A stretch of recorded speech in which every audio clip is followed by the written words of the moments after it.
Ce matin, les différentes formes de la prière. La prière reste en tout temps, quelles que soient les formes qu'elle emprunte, elle reste une relation vitale avec le Dieu vivant, vital pour nous. Le Dieu vivant, source de vie. La vie qui est en l'homme régénéré, bien sûr, la vie qui est en l'homme parle au créateur de la vie. La vie parle à la vie, parle au créateur de la vie. Et il faut que cette prière soit libre. Elle soit libre. Voyons 2 Corinthiens 3, 17. Vous savez, je prends beaucoup de... Enfin, je n'en prends pas trop, je pourrais en prendre bien plus, mais je prends beaucoup de citations parce que c'est indispensable, n'est-ce pas?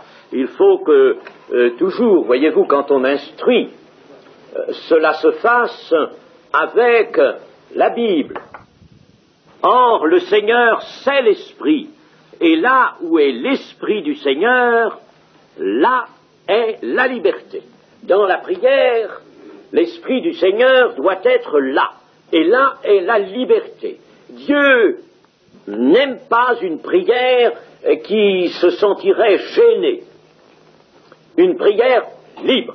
Elle doit être libre. Peu importe si vos mots sont un peu de travers, si vos phrases ne sont pas bien bâties. Ça, vous savez, le Seigneur ne tient pas compte de cela. Mais il faut que la prière soit libre. C'est-à-dire toujours l'expression exacte de la pensée du cœur. Expression exacte. Et sans retenue, sans contrainte. Il ne faut pas qu'il y ait une retenue. S'il y a une retenue, elle n'est pas libre. Hein? La prière libre. Vous comprenez bien que Dieu qui sonde nos cœurs et nos reins ne veut pas d'une prière arrangée ou d'une prière dans laquelle on ne ferait passer que quelque chose qu'on aurait bien filtré avant, n'est-ce pas? Non, vous comprenez bien que ce n'est pas possible. Prière libre. La liberté des enfants de Dieu se manifeste notamment dans la prière. Éphésiens 3, 12.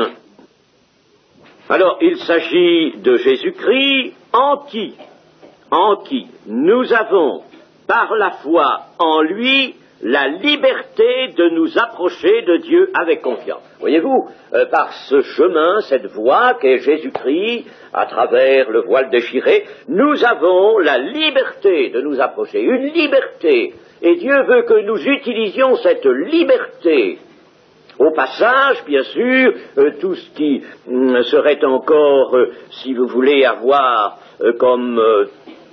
Or, la sainteté, en nous, il y a encore bien des choses qui achoppent du côté de la sainteté, ou tout au moins qui ne sont pas affinées, ne sont pas encore affinées pour être vraiment saintes. Eh bien, mais au passage, n'est-ce pas, tout cela est rectifié.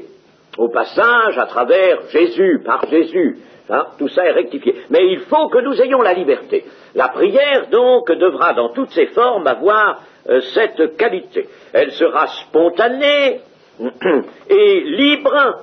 La prière libre, cela veut dire aussi une prière libérée des habitudes de prière, des habitudes d'expression et des mécanismes quels qu'ils soient.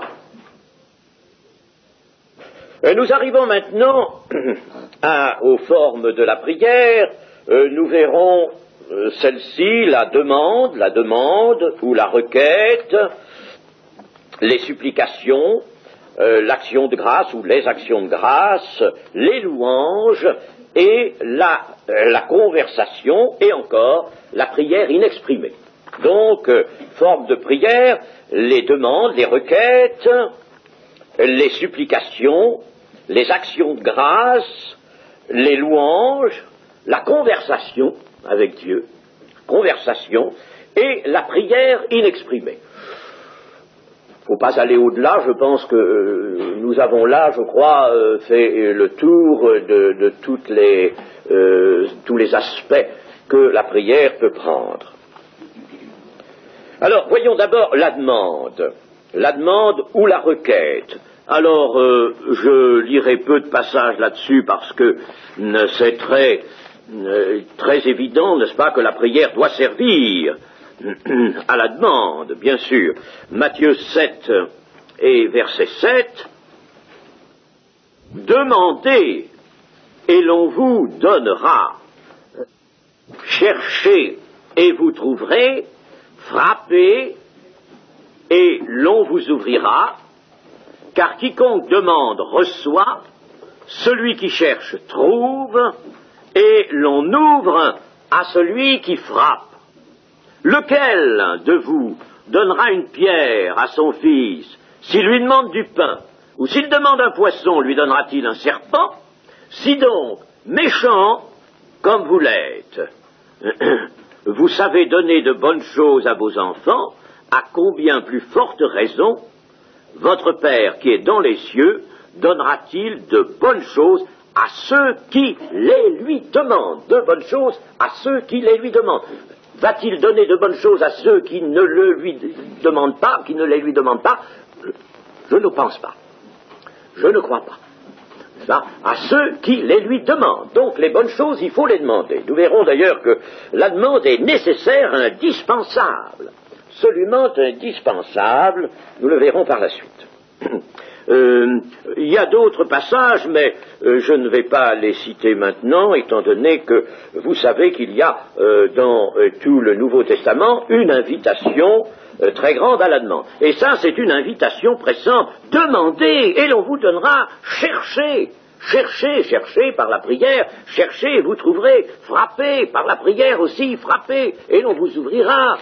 C'est une invitation pressante, car quiconque demande reçoit, celui qui cherche trouve, et l'on ouvre à celui qui frappe. Je n'écarte pas la louange, nous allons voir, loin de l'écarter. Mais la louange, précisément, elle est différente de la demande. Verrons. Ce qui s'apparente à la demande, c'est l'action de grâce, mais non pas la louange. Demandez et l'on vous donnera, cherchez et vous trouverez, frappez. Nous, c'est une invitation pressante, et elle est redite dans d'autres circonstances, à demander. Pour se procurer une chose nécessaire dans le domaine terrestre, il faut quoi faire? Il faut travailler et payer. N'est-ce pas? Eh bien, dans le domaine spirituel, nos besoins sont plus grands encore que dans le domaine temporel, et la manière d'obtenir qui nous est nécessaire et qui nous est prescrite, c'est de demander à Dieu et de recevoir sans travailler, sans payer,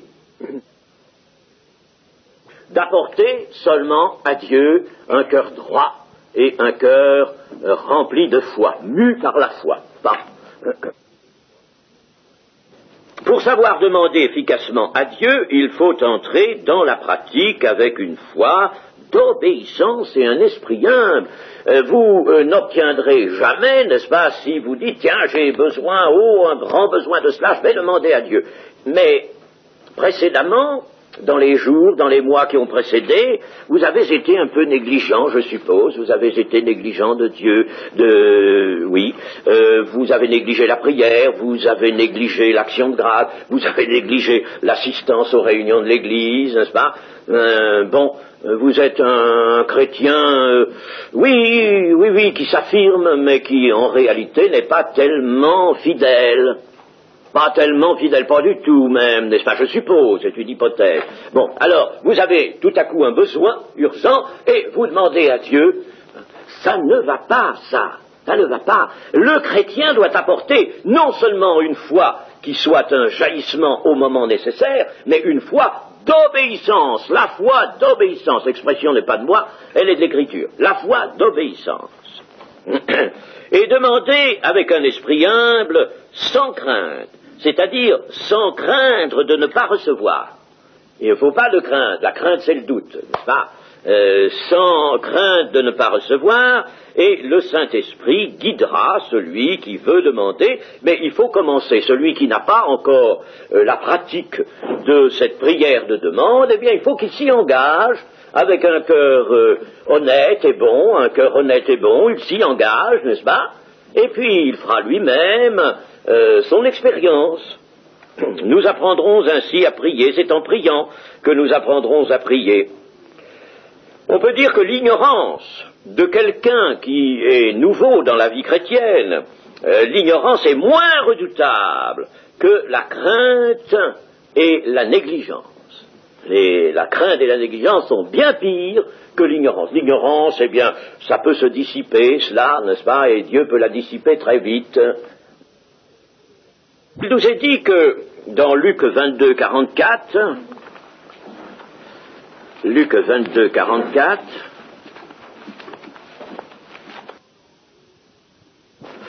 étant en agonie, il priait plus instamment, et sa sueur devint comme des grumeaux de sang qui tombaient à terre. Retenons ceci, le Seigneur priait plus instamment qu'il n'avait prié jusque-là, n'est-ce pas, dans les minutes précédentes. Il priait plus instamment, avec instance. Instance vient d'un mot latin, instare, verbe latin, instare, qui veut dire presser. Presser. Le prier avec instance, c'est prier en sollicitation pressante. Et cette prière avec instance, cette prière instante, prière plus instamment, c'est ce que traduit l'Ancien Testament, dans d'autres termes, dans les termes crier à l'Éternel.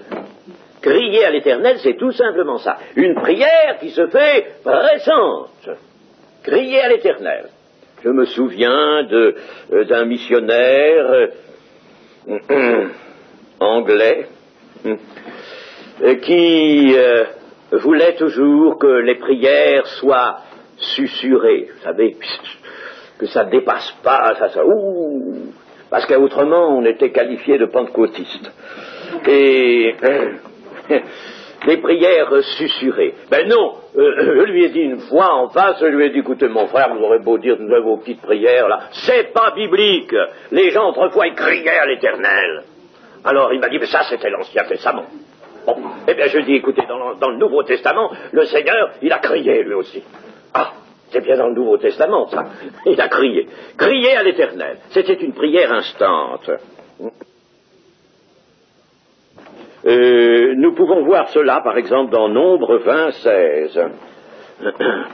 Nombre, chapitre 20 et verset 16. Nous avons crié à l'Éternel, et il a entendu notre voix.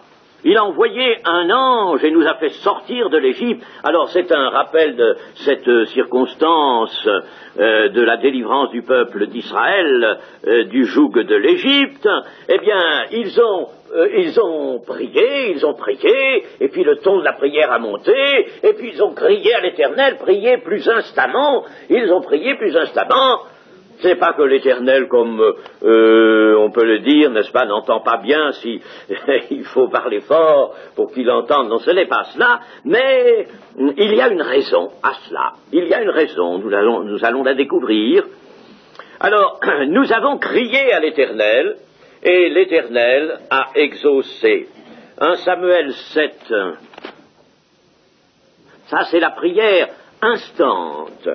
1 Samuel 7, verset 8.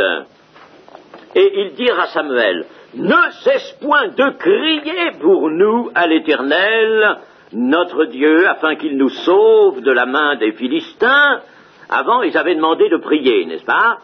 Voyez, au verset 5, Samuel dit, assemblez tout Israël à Mitzpah, et je prierai l'Éternel pour vous. Mais là, n'est-ce pas, le peuple lui demande de crier. Verset 9, Samuel prit un agneau de lait et l'offrit tout entier en holocauste à l'Éternel. Il cria à l'Éternel pour Israël, et l'Éternel l'exauça. Et puis, nous avons différents autres passages, mais j'ai noté aussi Matthieu 20, 30 et 31. Voyons, je me rappelle plus que cette citation. 20, 30 et 31. Ah bah oui, c'est ça, les aveugles. Et voici 2 aveugles assis au bord du chemin entendirent que Jésus passait et crièrent « Aie pitié de nous, Seigneur, fils de David !» La foule les reprenait pour les faire taire. Mais ils crièrent plus fort Aie pitié de nous, Seigneur, fils de David. Jésus s'arrêta, les appela et dit, que voulez-vous que je vous fasse? Jésus avait bien entendu la première fois. Il avait très bien entendu. Hein. Il avait non seulement l'oreille fine, mais il avait aussi, n'est-ce pas, cet attribut divin qui lui permettait de savoir ce qui se passait tout autour de lui, n'est-ce pas, et de saisir immédiatement les mouvements qu'il pouvait y avoir dans des âmes, dans des cœurs, encore plus les mouvements des lèvres. Eh bien, donc, voyez, il crie et Jésus les laisse crier plus fort encore. Hein. La femme syrophénicienne qui viendra le trouver dans le territoire de Tyr et de Sidon où il s'était retiré, eh bien, au début, il l'écoute pas. Elle commence à présenter sa requête doucement. Seigneur, voilà, j'ai ma fille qui est atteinte, qui est démoniaque, et alors je viens te demander de la délivrer, Seigneur. Elle devait présenter, n'est-ce pas, très bien envelopper sa demande. Le Seigneur ne lui répondit pas. Et puis, alors après, qu'est-ce qu'elle fait? Elle crie, elle vient même se mettre devant lui, n'est-ce pas? Seigneur, aie pitié de moi! Mais le Seigneur lui répond, pas tout de suite pour l'exaucer, mais ensuite il l'exaucera. Eh bien, vous voyez donc que nous sommes invités à prier instamment. Il faudra même aller jusqu'à la supplication.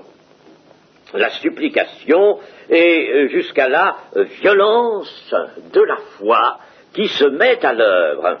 Le besoin pour lequel on prie devient assuré, certain, quand on va jusque-là. Parce que si nous avons, n'est-ce pas, un besoin, tiens, que nous présentons à Dieu par la prière, gentiment, comme ça, et puis, pas de réponse, le ciel est muet. Bon, à prier. Et puis, on se retire. Hein. Bien, le besoin, vraiment, nous ne l'avions pas tellement à cœur. Mais si on dit, n'est-ce pas, on va, on crie, n'est-ce pas, on tempête même peut-être, n'est-ce pas, pour demander à Dieu avec instance et même avec supplication, nous sommes invités aux supplications, alors c'est que vraiment Dieu voit que le besoin est solide.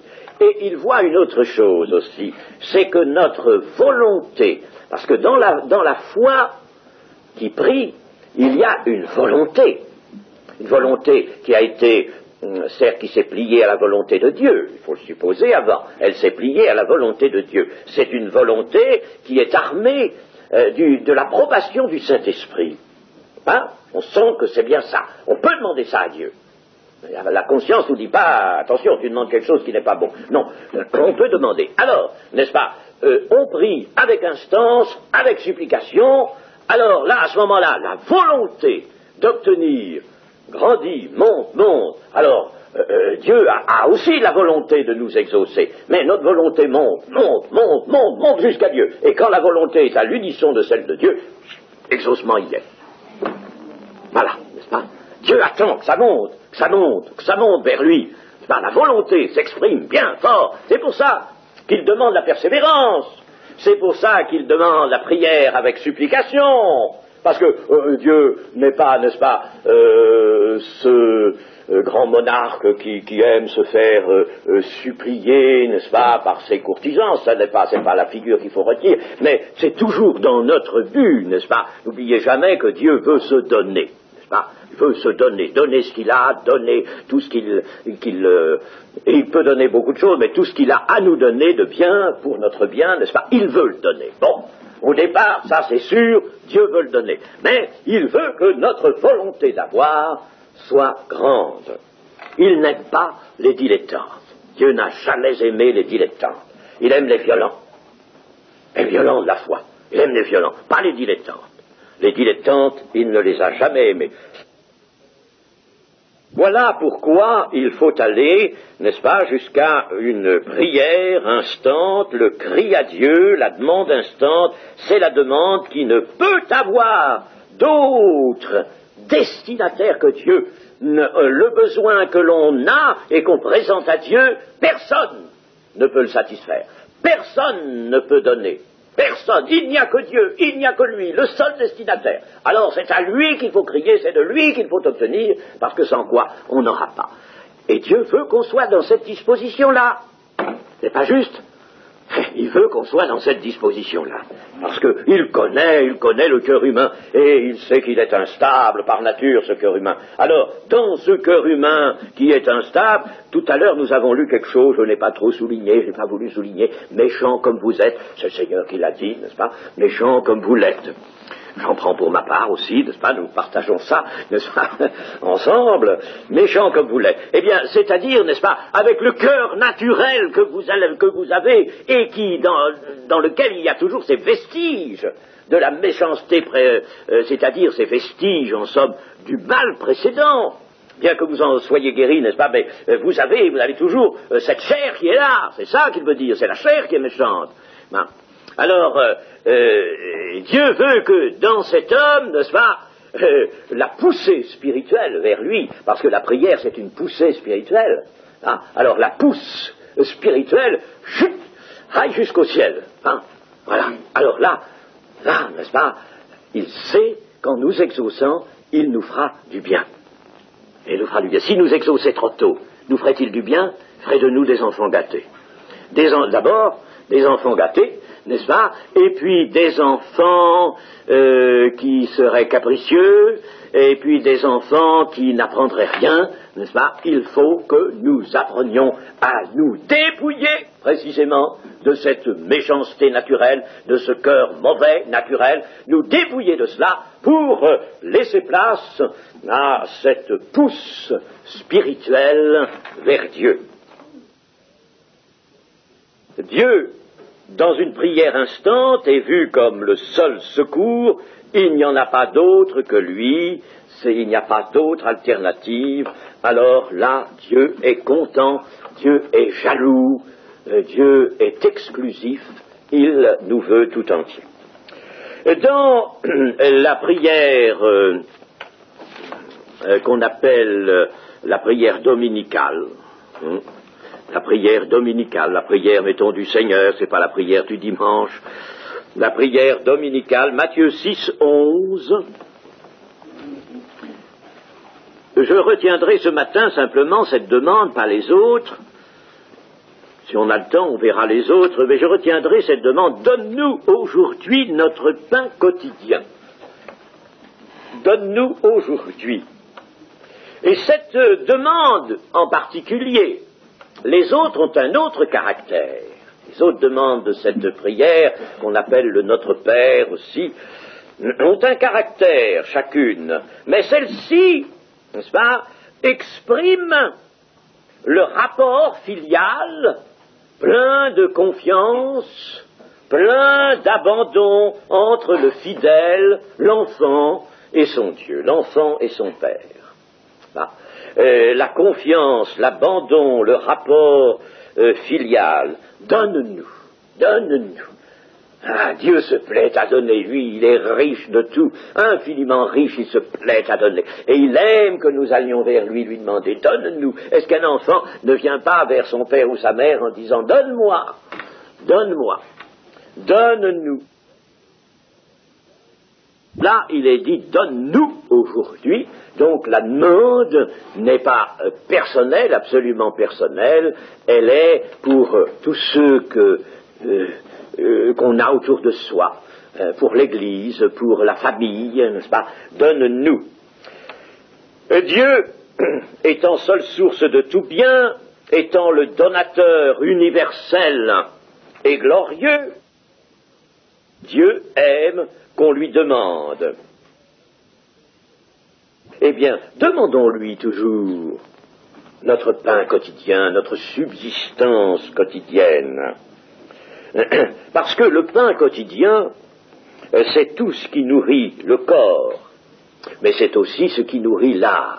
Le Seigneur Jésus, n'est-ce pas, nous le connaissons trop dans ses paroles comme étant, n'est-ce pas, le Seigneur qui parle beaucoup par image et par parabole, Il est bien rare que le Seigneur, c'est tout à fait à la fin qu'il n'a vraiment pas employé d'image et de parabole. Mais sans ça, tout son langage est supporté par des similitudes, n'est-ce pas, des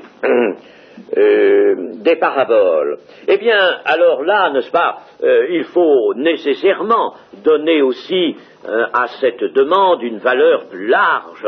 Donne-nous aujourd'hui notre pain quotidien. Le Seigneur a pensé à autre chose qu'à ce pain qui nourrit le corps. L'homme ne vivra pas de pain seulement, mais de tout ce qui sort de la bouche de Dieu. Il a pensé aux besoins spirituels, à tout ce qui nourrit.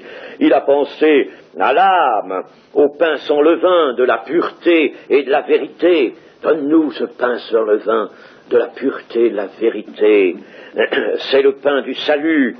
C'est la nourriture que le Fils de l'homme vous donnera, a-t-il dit, car Dieu l'a marqué de son sceau, la nourriture que le Fils de l'homme vous donnera. Et vous savez que, en entendant le Seigneur Jésus dans le chapitre 6 de Jean parler de pain, du pain du désert, la manne, et parler aussi de lui-même, se désignant comme le pain de vie, je suis le pain de vie. Alors les apôtres l'ont regardé et lui ont dit, donne-nous toujours de ce pain-là, donne-nous toujours de ce pain-là, donne-nous notre pain quotidien. N'oublions pas que pour certaines population, le Seigneur Dieu a dit dans l'Ancien Testament par voie de prophète, je vous briserai le bâton du pain. Ça veut dire, n'est-ce pas, je vous livrerai à la famine. Je vous briserai le bâton du pain. Voyez ce que veut dire, n'est-ce pas, le pain dans la Bible. Dans cette courte prière, dans cette courte demande, donne-nous aujourd'hui notre pain quotidien, on peut dire qu'il y a l'esprit de la vraie prière.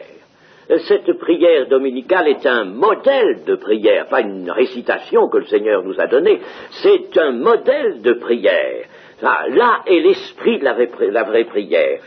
Selon un père de l'Église qui se nomme Jérôme et qui a beaucoup travaillé sur les Saintes Écritures, la traduction qu'il donne, ici en latin, c'est panem super substantialem. Panem super substantialem. C'est-à-dire, donne-nous le pain qui est la substance essentielle. Donne-nous la substance essentielle. Vous voyez tout de suite, n'est-ce pas, là, Jérôme a montré que dans cette parole, il y avait bien autre chose que le pain de la bouche, n'est-ce pas? Donne-nous le pain essentiel de la vie. Le pain qui subvient à tout besoin, à toute faim, et qui est nécessaire à notre subsistance. Et alors, dans la traduction en latin de Jérôme, c'est-à-dire la Vulgate, panem super substantialem, eh bien, le mot quotidien se trouve enlevé. Le pain, n'est-ce pas, qui est la substance essentielle, eh bien, le mot quotidien se trouve enlevé, mais je crois que la traduction de Jérôme, en effet, est la meilleure, pour une fois, la Vulgate, n'est-ce pas, est supérieure dans cette traduction à la nôtre, n'est-ce pas, la traduction qui est obtenue du grec directement, parce que, n'est-ce pas, le mot quotidien se trouve quand même maintenu dans le mot aujourd'hui. Donne-nous aujourd'hui notre pain quotidien. En somme, il y a un peu une répétition là. Donne-nous aujourd'hui notre pain quotidien. Mais si quotidien devient un autre substantif, le pain essentiel de la vie, donne-nous aujourd'hui. N'est-ce pas? Aujourd'hui, vous voyez, suffit à marquer que cette demande est une demande quotidienne et est une demande pour chaque jour.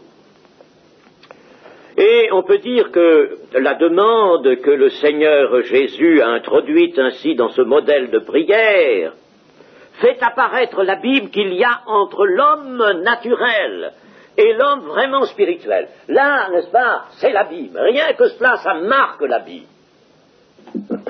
Un jour, je me rappelle, j'avais parlé avec quelqu'un qui se disait catholique et qui, dans le fond, n'est-ce pas, était catholique comme bien des gens, n'est-ce pas, il était, comme on dit, n'est-ce pas, la piété ne l'étouffait pas.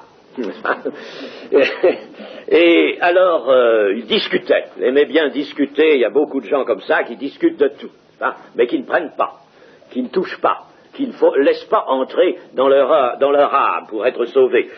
Et alors, je lui parlais de cela, et je lui disais, est-ce que vous dites, vous, à Dieu, donne-nous aujourd'hui notre pain quotidien, le dites-vous à Dieu? Est-ce que vous demandez cela, vous, à Dieu? Ah, il me dit, je récite le Notre Père, on prend tous les jours, me dit, mon père, je le récite une fois de temps en temps, oui, avec ma femme, ou avec, quand on est à l'église, qu'on va à l'église, bon, on se laisse aller à réciter ça, ou on écoute la récitation, puis on dit, je le prends aussi.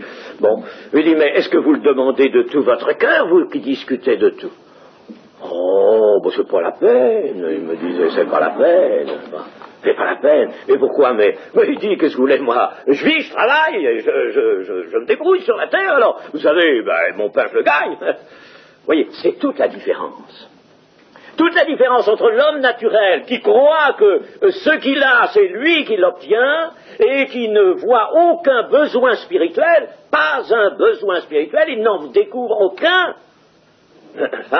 L'homme spirituel qui va dire au Seigneur, donne-nous aujourd'hui notre pain quotidien, notre pain essentiel de la vie, donne-nous aujourd'hui ce pain. Eh bien, il va le dire avec son âme, il va le dire parce qu'il s'attend à Dieu, parce qu'il sait qu'il a un besoin immense de son Dieu. Alors, vous voyez la différence entre l'homme naturel et l'homme spirituel. N'est-ce pas? Comme il y a là une grande démarcation, le nécessaire, l'indispensable dans les domaines où Dieu consent à pourvoir, domaine de l'esprit surtout, n'est-ce pas? Eh bien, c'est là que le Seigneur va pourvoir, va donner. Il n'y a, en somme, n'est-ce pas, chez l'homme naturel que recherche de considération sur la terre, recherche d'honneur, recherche d'influence, recherche de succès, d'argent, n'est-ce pas, c'est ça qui occupe le cœur. Recherche de son bien-être, le mammon, n'est-ce pas, c'est ça qui occupe le cœur de l'homme naturel. Tandis que l'homme vraiment spirituel va dire, Seigneur, j'ai de grands besoins, je sens dans mon âme de grands besoins. Dans ma vie, j'ai de grands besoins pour atteindre à ce que tu as situé si haut, notre Dieu, et ce vers quoi tu veux m'élever. Pour atteindre à cela, j'ai de grands besoins. Donne-moi, Seigneur, tout ce qui m'est nécessaire. Donne-moi tout. Rien que la vie soutenue par le Dieu vivant. Jean 16, verset 24, « Jusqu'à présent, vous n'avez rien demandé en mon nom. Demandez, et vous recevrez, afin que votre joie soit parfaite. » Vous voyez que la demande, n'est-ce pas, est un principe essentiel de la prière. Et la louange, faisons-lui place, nous allons lui faire place. Mais, chers amis, le Seigneur a voulu la demande. Et pourquoi dans les petits ouvrages dont nous parlions tout à l'heure, n'est-ce pas, l'a-t-on éludé complètement? Mais non, voyez, demandez, jusqu'à présent vous n'avez rien demandé, demandez et vous recevrez, afin que votre joie soit parfaite. Vous serez remplis de joie quand vous verrez votre Dieu exaucer votre demande et satisfaire votre demande, lui seul pouvant la satisfaire. Vous serez remplis, votre cœur sera embaumé de la joie du ciel. Les supplications sont ordonnées dans la Sainte Écriture. Notamment, il en est parlé dans quelques passages, notamment Philippiens 4, verset 6. Ne vous inquiétez de rien, mais en toute chose, faites connaître vos besoins à Dieu par des prières et des supplications avec des actions de grâce. Notons aussi cela pour tout à l'heure, avec des actions de grâce. La supplication, c'est donc, nous l'avons déjà dit, une prière faite avec instance, mais j'ajouterai ceci, avec instance, avec soumission et humilité. C'est ce que nous dit d'ailleurs tout simplement le dictionnaire Larousse. Pas la peine d'aller bien loin. Vous voyez, le dictionnaire Larousse nous dit que supplication, c'est une prière faite avec instance, soumission et humilité. Pour une fois, Larousse, voyez, est un bon catéchisme. Des supplications. Le mot est aussi employé pour Jésus, vous le savez, dans l'Épître aux Hébreux, qui par des prières et des supplications a prié le Seigneur de le sauver, n'est-ce pas, et ayant été exaucé, n'est-ce pas, il a été exaucé, mais il est allé jusqu'à des supplications. C'est la forme, on pourrait dire, normale à laquelle la prière de demande, la prière requête, doit atteindre. Parce que la prière de demande, la prière requête, ne doit pas être dite d'une manière détachée. Alors, si vraiment, n'est-ce pas, nous y attachons tout notre cœur, n'est-ce pas, et nous y mettons tout notre cœur, eh bien, nous allons nécessairement nous enflammer. Ah, il y en a qui s'enflamment même quand ils prient, n'est-ce pas, là, en commun, ils commencent tout doucement, n'est-ce pas, et puis alors, ils finissent un diapason le plus élevé, n'est-ce pas. C'est une attaque, n'est-ce pas, en règle du trône de Dieu. Eh bien, c'est normal, n'est-ce pas? C'est une chose absolument normale. La prière de demande ne peut pas être une prière dite d'une manière détachée. C'est, en somme, cette supplication, l'attitude d'abandon, de confiance, d'attente et de foi active. Je n'en dirai pas plus sur les supplications qui complètent donc la forme de prière de demande. Et venons à l'action de grâce. Action de grâce, Éphésiens 5, 19. Entretenez-vous par des psaumes, par des hymnes et par des cantiques spirituels, chantant et célébrant de tout votre cœur les louanges du Seigneur, rendez continuellement grâce pour toutes choses à Dieu le Père au nom de notre Seigneur Jésus-Christ. Rendez continuellement grâce pour toutes choses. Nous avons vu tout à l'heure que les prières étaient assorties aussi d'actions de grâce, là pour toutes choses. Eh bien, l'action de grâce est la manière de manifester la reconnaissance, une reconnaissance heureuse, une reconnaissance qui se dit, qui s'exprime dans le bonheur du cœur, n'est-ce pas? Voilà l'action de grâce. Il faut le bonheur. Il ne faut pas, n'est-ce pas, une action de grâce ne serait pas une véritable action de grâce si on la disait en larmoyant. Seigneur, merci, merci de ce que tu m'as donné, Seigneur, n'est-ce pas? Ce ne serait pas du tout une action de grâce. Il faut que ça se manifeste dans le bonheur, n'est-ce pas? La joie. Il faut rendre grâce pour les bénédictions reçues.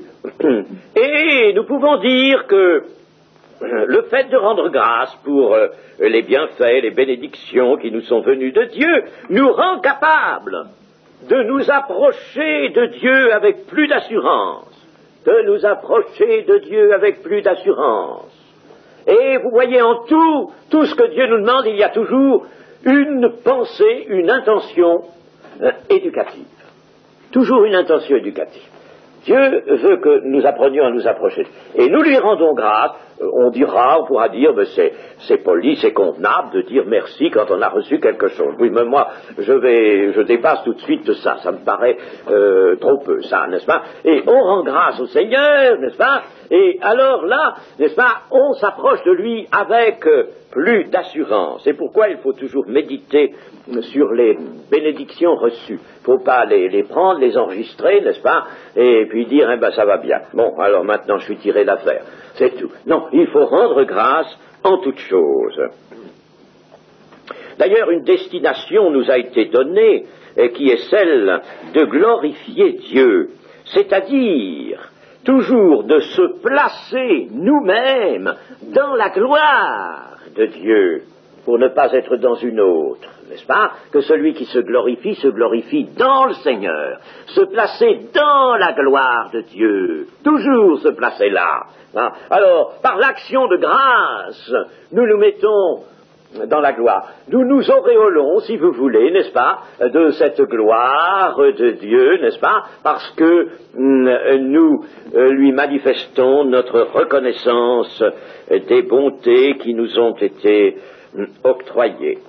Et puis, dans cette gloire, là rayonne la sainteté et l'amour de Dieu. L'action de grâce joue donc un rôle important dans notre vie de prière. Dieu fait, nous dit aussi l'Épître aux Éphésiens, au-delà de tout ce que nous demandons et pensons. Il fait au-delà. Alors, Seigneur, je t'avais demandé une chose, elle est bien peu à côté de ce que tu m'as donné. Hein? Dieu fait au-delà de tout ce que nous demandons. C'est dans Éphésiens 3:20, n'est-ce pas? Tout ce que nous demandons et pensons. Or, à celui qui peut faire par la puissance qui agit en nous, infiniment au-delà de tout ce que nous demandons ou pensons, à lui soit la gloire dans l'Église et en Jésus-Christ. Moi, j'ai personnellement un cas d'exaucement où il est allé énormément au-delà de ce qui lui était demandé. Mais ça, je vous en parlerai une autre fois. Alors nous rendons grâce pour toutes choses, c'est-à-dire pour la santé du corps, pour la bonne disponibilité que nous trouvons dans l'usage de nos facultés, n'est-ce pas? On pourrait quelquefois se sentir limité, brimé dans ses facultés, mais si on a bien prié Dieu, n'est-ce pas, nos facultés, elles se maintiennent en exercice. Merci Seigneur. Nos neurones là-dedans, n'est-ce pas, et sont en bon état. Ça fait partie de la santé aussi. Vous savez que ces neurones, ils ont besoin de travailler, n'est-ce pas, comme nos bras, comme nos mains. Eh bien, le Seigneur les maintient en bonne forme. Nous lui rendons grâce pour la force de faire ce qui nous incombe. Pour le foyer, où tout se passe bien, où il y a de la joie, où l'on est heureux, pour la nourriture, pour le vêtement, puisque le Seigneur a dit qu'il nous donnait la nourriture et le vêtement, rendons grâce pour toutes choses, n'est-ce pas? Pour le logement aussi assuré, le Seigneur ne l'a pas cité, mais c'est implicite, le logement assuré, les affections et les amitiés qui nous entourent. Merci Seigneur, merci peut-être aussi pour les épreuves. Merci pour les épreuves. Mais oui, merci Seigneur pour ces épreuves. Et oui, elles m'ont fait du bien, mais vous le faites, j'ai remarqué que vous le faisiez. Pour l'Église, bien sûr, tout ce qui est de l'Église et tout ce qui touche à l'Église, n'est-ce pas? Non seulement son bon fonctionnement, non seulement ce qu'on y trouve, l'enrichissement qu'on peut y trouver, mais aussi, mes amis, pensons que l'Église est conquérante. Merci pour les âmes qui nous sont données. Merci pour la joie du Saint-Esprit. Louange à toi, Seigneur, pour cette joie, etc. Je ne peux pas tout énumérer, mais vous voyez qu'il est écrit pour toutes choses. Et nous arrivons maintenant aux louanges. Et pour cela, nous nous adressons bien sûr au psautier, c'est-à-dire au psaume. Alors, psaume 33:1. Juste, réjouissez-vous en l'Éternel, la louange sied aux hommes droits, célébrez l'Éternel avec la harpe, célébrez-le sur le luth à 10 cordes, chantez-lui un cantique nouveau, faites retentir vos instruments et vos voix. Je me permettrai d'ajouter quelque chose, sans rythme, parce que, mes amis, il y en a beaucoup qui sont partisans du rythme ou qui se laissent aller au rythme. Je me rappelle, dans une très grande église du nord de la France, un jour, j'étais là avec quelques anciens de l'église, et le pasteur n'y était pas, quelques anciens de l'église, Et puis, alors, il y avait un groupe de jeunes avec toutes sortes d'instruments, ils étaient en train de jouer, de répéter, c'était en dehors d'une réunion, et puis alors, n'est-ce pas, ça commençait à se saccader pas mal, n'est-ce pas, il y avait toutes sortes de syncopes, là, n'est-ce pas, et puis alors, je voyais tout le monde, n'est-ce pas, qui commençait à sautiller sur les pieds, n'est-ce pas, au bout d'un moment, je lui dis, non, mais où sommes-nous ici? Où sommes-nous là, n'est-ce pas? Tout le monde sautillait, et puis il y a un ancien qui me dit, mais c'est horrible, c'est horrible, vous voyez comme on est pris par ce rythme, alors il s'est adressé aux jeunes, il a dit, écoutez, assez de ces rythmes-là, tout de même. Alors là, ça va un petit peu, ça va trop fort de passer du moderne, c'est du modernisme que vous faites là. Or, il s'agit de louer Dieu. Il y avait dans cette église d'excellents anciens. C'est une église d'ailleurs qui, à cause je le dis en passant, à cause, et j'en ai la certitude, de cette couronne d'anciens, moi je voudrais des anciens dans toute l'Église. Le pasteur ne peut pas tout faire, c'est pas possible, c'est pas vrai, et ce n'est pas la volonté de Dieu que le pasteur soit seul. Alors, il faudrait des anciens. Cette Église est arrivée maintenant à 700 membres. C'est une église de Dunkerque, vous la connaissez, hein? Et il y a longtemps, avant qu'elle soit du mouvement de Pentecôte, j'étais allé la visiter, hein, il y avait déjà à ce moment-là plus de 600 membres, et je me suis informé des raisons pour lesquelles elle avait grandi comme ça. Il y avait des anciens qui paissaient le troupeau, n'est-ce pas, chacun avait son secteur, n'est-ce pas, et ça a été véritablement une bénédiction pour cette église, n'est-ce pas. Voilà une expérience qui est là. Eh bien, le rythme, donc, n'est-ce pas, on nous demande de célébrer l'Éternel avec la harpe, avec le luth. Je ne sais pas si vous avez entendu la harpe, et si vous avez entendu un luth à 10 cordes, mais ce n'est pas du rythme qu'on obtient avec ces instruments-là, n'est-ce pas? C'est quelque chose de doux, c'est quelque chose de musical, c'est quelque chose, n'est-ce pas, qui satisfait non seulement l'oreille, mais le cœur. Et on peut, sur une musique comme cela, faire porter vraiment la célébration, la louange. Moi, je suis partisan du chant, partisan de la musique. Mais je ne suis pas partisan, vous savez, du rythme, n'est-ce pas? Je vous dirais que j'ai précisément bien étudié le rythme et ses méfaits. Le rythme a des méfaits. Il a des actions psychiques, mes amis. Et je l'ai vu, notamment, j'ai vu un peu partout chez des Arabes. Je l'ai vu chez des Juifs, mais ils arrivaient à une véritable passion. C'était une passion pendant des heures. Ils psalmodiaient sur quelque chose qui était très, très rythmé, très saccadé, n'est-ce pas? Et alors, savez-vous à quoi ça les incitait? À boire de l'anisette.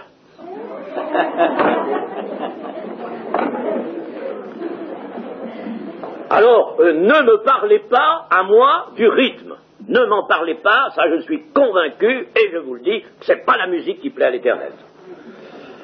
Qu'il y ait de la mesure dans tous les sens. La mesure dans la musique, il y a déjà une mesure, n'est-ce pas, qui est la structure de la musique, et puis il y a de la mesure en toute chose, n'est-ce pas? Il y a cette qualité qu'est la mesure en toute chose. Nous allons maintenant au psaume 34, le suivant, verset 3. Que mon âme se glorifie en l'Éternel, que les malheureux écoutent et se réjouissent. Exaltez avec moi l'Éternel, célébrons tous son nom. Dans Israël, mes amis, il y avait vraiment un besoin de louange qui est remarquable, sans quoi jamais le psautier n'aurait été écrit, jamais. Nous avons, je vous dis, de grands exemples à prendre, là, dans ce qui nous vient des Juifs. Le salut vient des Juifs, mais nous avons beaucoup à prendre. Exaltez avec moi l'Éternel, célébrons tous son nom. Et puis, dans le 92, verset 2, il est beau de louer l'Éternel, il est beau, non pas de le louer avec du rythme, mais il est beau de louer l'Éternel, de célébrer ton nom ô Très-Haut, d'annoncer le matin ta bonté et ta fidélité pendant les nuits, sur l'instrument à 10 cordes et sur le luth au son de la harpe. Je voudrais vous faire entendre de la harpe, mais je ne sais pas, je ne suis pas harpiste. Je ne sais pas jouer de la harpe, et puis c'est un instrument qu'on n'a plus beaucoup maintenant. J'ai rencontré il y a quelque temps à Annecy une femme qui sait très bien jouer de la harpe, qui a fait le conservatoire pour ça, puis elle n'a pas de harpe. C'est très difficile, un instrument, j'ai appris très difficile à découvrir, à trouver, où il faut le faire construire. Mais c'est très joli, infiniment joli, on en entend quelquefois, hein, il y a des disques, c'est très très joli la harpe, très joli, et c'est infiniment doux. Ça se prête véritablement, beaucoup plus que le piano, n'est-ce pas, à la louange à Dieu, célébrer Dieu. Le psaume 103, verset 1. Mon âme bénit l'Éternel. Que tout ce qui est en moi bénisse son saint nom. Mon âme bénit l'Éternel et n'oublie aucun de ses bienfaits. Mon âme bénit l'Éternel. Nous en avons fait un chant. 146.2. 146.2. Je louerai, ou bien 146.1 et 2. Louez l'Éternel, mon âme loue l'Éternel, je louerai l'Éternel tant que je vivrai, je célébrerai mon Dieu tant que j'existerai. Est-ce que c'est votre détermination, ça? Je célébrerai l'Éternel. Ah, vous savez, c'est l'essentiel du culte, ça. L'essentiel du culte, l'essentiel. Vaudrait mieux un culte sans prédication qu'un culte sans louange. Pas vrai? Oui. Un culte sans prédication peut avoir un culte sans prédication, surtout s'il y a des dons spirituels, mais pas un culte sans louange, jamais. Louer Dieu, ce n'est pas louanger Dieu, c'est pas lui adresser des éloges. Je dis ça parce qu'il y a des... j'ai vu dans des questions qu'on s'était un peu trompé là-dessus. Ce n'est pas lui adresser des éloges, il en mérite des éloges, mais ce n'est pas cela qui nous est demandé, n'est-ce pas? Louer Dieu, c'est célébrer la grandeur et la bonté de Dieu, c'est le glorifier de tout son cœur, c'est rendre hommage à ce Dieu merveilleux dans la joie du Saint-Esprit, dans l'allégresse, avec allégresse, n'est-ce pas? Avec allégresse, l'allégresse que donne le Saint-Esprit. Et puis alors, il y a quelque chose, n'est-ce pas, comme je vous l'ai déjà annoncé, qui diffère la louange de l'action de grâce. Dans l'action de grâce, le croyant n'est pas dégagé de toute préoccupation personnelle ou de toute préoccupation en rapport avec sa demande, même si elle intéresse d'autres personnes, n'est-ce pas? Il a présenté une demande, il rend grâce, n'est-ce pas? Bon, c'est bien, il remercie Dieu. Mais dans la louange, celui qui prie fait abstraction de lui-même. Voyez-vous, comme c'est plus élevé encore, il fait abstraction de lui-même. Il ne voit plus que la majesté, la puissance, la grâce rédemptrice de Dieu. Il adore dans les voies de l'esprit. C'est l'adoration dans les voies de l'esprit. Il se dégage de lui-même, il se dégage du champ étroit de sa personnalité ou de ses besoins, il se place devant Dieu. Il se place devant Dieu. Paul écrit ceci, célébrant, et il nous invite à célébrer de tout notre cœur les louanges du Seigneur.